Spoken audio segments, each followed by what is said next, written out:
Hello, Christ Lutheran Church. My name is Amy, and I have a reading today from Matthew chapter 26. Those who had arrested Jesus took him to Caiaphas the high priest, where the scribes and the elders had gathered. But Peter was following him at a distance as far as the courtyard of the high priest. And going inside, he sat with the guards in order to see how this would end. Some of the Lenten reading I'm doing is a book called How to Begin When Your World is Ending. And it's written by a pastor, Molly Finney Basquette, who was diagnosed with cancer in her late 30s with a young family. And it is full of her perceptive and faithful reflections on life and death and grace and how life looks differently when you faced how it may possibly end.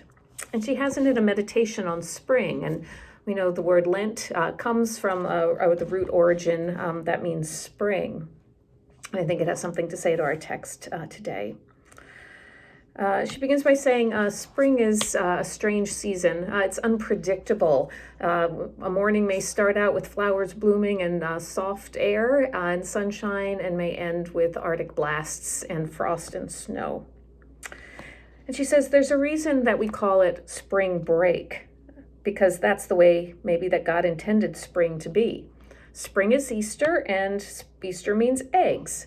And you may wonder what eggs actually have to do with the story of the Christian God coming to earth and dying and rising from the dead.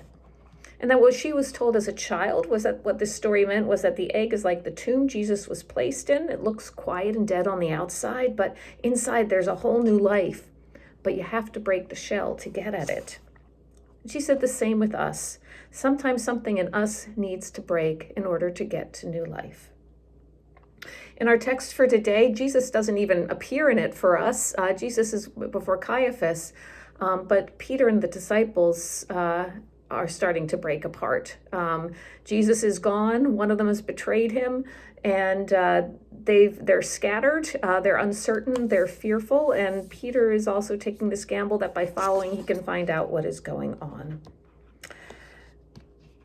What Pastor Finney Basquette says, though, is it in the breaking sometimes, though, that allows us to see God.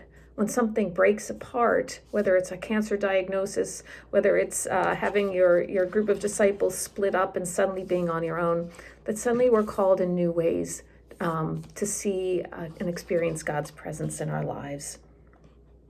She recalls that on the road to Emmaus after Jesus' resurrection, the disciples meet Jesus and they don't recognize him, and they walk and they talk with him until they get to a place where he breaks bread and shares it with him. And only then in the breaking of the bread that they see who he really is.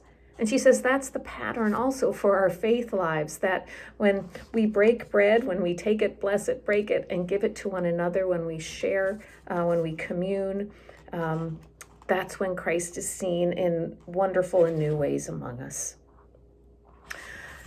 So when our lives seem broken, when things that we've trusted or taken for granted, as the disciples with Jesus suddenly arrested and taken from them and having to sort themselves out and say, who are we now in his absence? That's our story too. The many times the ground drops out from under our feet with a diagnosis or a betrayal or our dreams don't come out. She writes, that's when God calls us back to this story, our story, the Easter story of the broken egg or the broken promises of friends or the broken body. Because God didn't throw away the pieces of this story or the failed Messiah, humiliated and dead on the cross, or the runaway friends or the hypocritical priest. God resurrected this body complete with wounds and shows us how the breaking could offer a blessing. So just as Peter sits with the guards in order to see how this would end, we too are in a story that we don't quite know how it will end, which is the story of our lives, the story of our communities, the story of our families, of our church. But along the way, when inevitably things get broken, the advice here is to look for Jesus immediately. Look who's behind the breaking to see what is being blessed, and look ahead to what God will give you. Thank you, and have a great day.